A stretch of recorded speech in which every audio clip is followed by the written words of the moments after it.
Velkommen til min præsentation af vores valgfag, som hedder plantebaseret kost, og hvordan vi får umamien frem i den plantebaserede kost. Til at starte med skal man måske lige finde ud af, hvad er umami? Ja, hvad er umami? Det er et rigtig godt spørgsmål. Vi kender alle sammen de 4 grundsmag. Salt, surt, sødt og bittert. Men hvad med den 5. grundsmag, umamien? Hvad er det for noget, og hvor finder vi den henne? Selve ordet umami kommer fra Japan og betyder egentlig det bedste af det bedste, eller det lækreste af det lækre. På dansk vil vi nok mere bruge ordene som velsmag, mundfylde og sådan nogle ting. Altså kort sagt, det som vi bygger retterne op efter, den smag som er ofte i kød, fisk eller andre animalske produkter. Især produkter såsom kylling, muslinger, fede fisk såsom laks og makrel, svinekød, oksekød, parmesan, andre oste er meget højt på umami-smag. Det kan være svært at pinpointe helt konkret, hvad er det umami smager af. Men du er ikke i tvivl, hvis umami-smagen mangler. I retter, hvor umamien mangler, vil du som regel altid føle en form for mangel på mæthed eller en fyldighedsfornemmelse, som ikke er der. Samtidig med, hvis umamien er til stede, hvis der er en god umami-smag, vil du som regel opleve, at den booster de andre smage, salt, sur, sød, bitter, altså virker som en katalysator til at fremhæve dem og gøre dem bedre. Så kort sagt, umamien, det er den 5. grundsmag, den mindre kendte grundsmag. Det er den, vi bygger retter op omkring, altså den, som skal være til stede, for at vi har en eller anden form for mæthedsfølelse, tilfredshedsfølelse. Den er svær at isolere, men den samtidig booster eller virker som katalysator for de andre grundsmage. Og så kan man sige, at den findes ofte i animalske produkter, fisk, kød, parmesan, andre oste, muslinger og diverse ting. Men hvad gør vi så, når vi skal have umamien frem i de plantebaserede retter, og vi ikke bare kan bruge løs af kød og fisk? Tja, da jeg sagde, at umami ofte var i de animalske produkter, så er det ikke hele sandheden. Nogle af de største umami-kilder kommer faktisk fra planteriget, såsom tang, svampe, tomater og diverse fermenterede grøntsager. Det, der kendetegner disse produkter, er, at de alle sammen indeholder aminosyren glutamat i højere eller lavere grad, som er det, man kender som basisumamien, eller også indeholder de nukleotiderne inosinat, guanylat og adenylat. Især tang er høj på både glutamat og nukleotider, og er især brugt i det japanske køkken som hovedelement til at opbygge deres supper og fanger. Når det kommer til andre plantebaserede produkter, kan vi bruge forskellige tilberedningsmetoder for at fremhæve umamien. For eksempel at bage, stege eller fermentere produkterne. Ved bagning og stegning er du med til at trække væsken ud af produktet, og dermed koncentrere produktet og samtidig tilføje fedtstoffer, stegeskorper eller andre smagsnuancer. Det er blandt andet derfor, at bagte peberfrugter og rodfrugter, stegte svampe, soltørrede tomater og lignende er rigere på glutamat, fordi at produktet er blevet koncentreret, og dermed også rigere på en umami-smag i forhold til deres rå varianter. Så nu når vi ved lidt om, hvad umami er, hvor vi finder smagen henne, og hvordan vi fremhæver det, så lad os tale om, hvordan får vi det så inkorporeret i en plantebaseret ret. Jeg har taget udgangspunkt i et plantebaseret græsk farsbrød, en ret som langt de fleste nok kender, især den ældre generation. Dertil serveres kogte kartofler og en hjemmelavet rødvinssauce, samt en farverig hvidkålssalat med tahindressing for stadigvæk at holde os ned omkring Middelhavet temamæssigt. Og til sidst en sursødlig rødbederelish for at inkorporere de sidste grundsmag til vores hovedret. Selve målgruppen for den ret, jeg har valgt, vil være normalkost for voksne mennesker, men nok typisk den ældre generation, altså 50 og op efter. Det er klart, at med den målgruppe, så er der nogle tydelige krav og nogle forventninger til måltidet.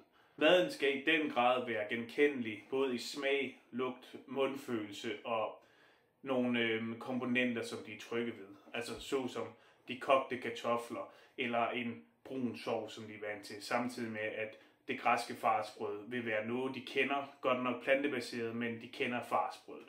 Det er en generation, som har været vant til, eller langt de fleste har i hvert fald været vant til at spise kød hele deres liv.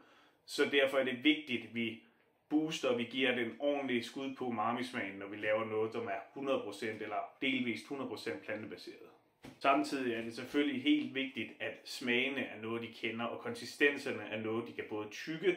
Det er måske ikke et problem for den på 50 år, men når vi kommer længere op, så er det godt med konsistenser, som er bløde i det, så som et farsbrød, kogte kartofler og sådan. Men samtidig også lidt knas fra blandt andet salaten eller rødbede-relishen, og en sovs, som de kender, altså en rødvinssovs. Med det vi ved om umami, så lad os kigge på vores ingrediensliste og se om vi kan udpege nogle af dem, som giver den største umami, og nogle af dem, hvor vi skal tilføre lidt eller bruge en speciel tilberedningsmetode for at få smagen frem. Klart de største umami-kilder på ingredienslisten vil være tomatpuré, champignon, portobello-svampe, sojasauce, tahin og selvfølgelig fetaost. Det er alle sammen ingredienser, som er højt på enten glutamat eller nukleotider, og som vi nødvendigvis ikke behøver at gøre meget ved.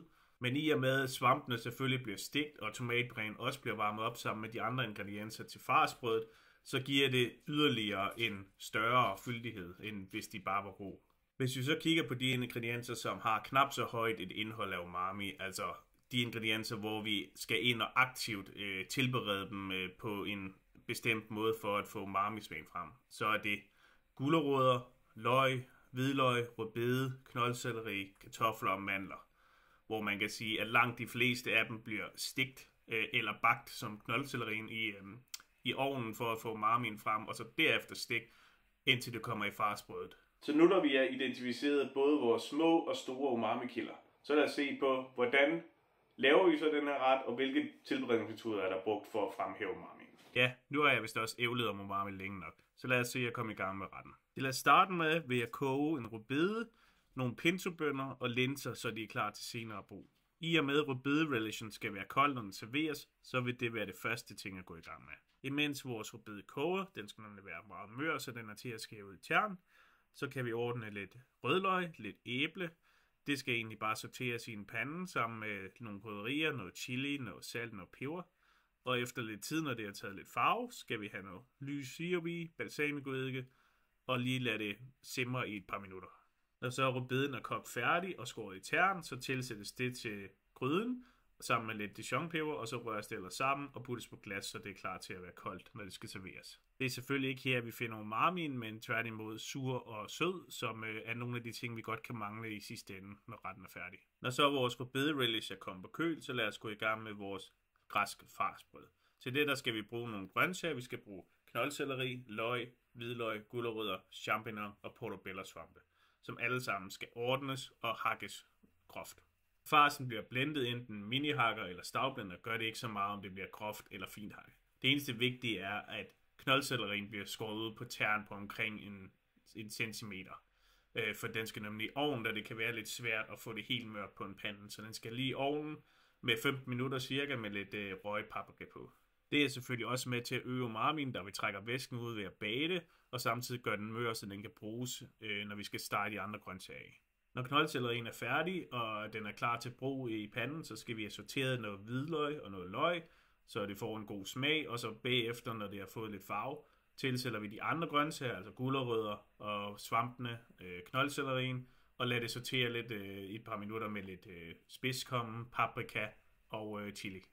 Læg mærke til, at det er her, vi har de ingredienser med meget lav umami-smag. Så det er, at vi steger det, lader det få lidt gyldenhed, lidt farve, samtidig med, at det får lidt fedtstof, der kan trænge ind i produkterne, så øger vi den her umami, som er til stede, men ikke er så stor.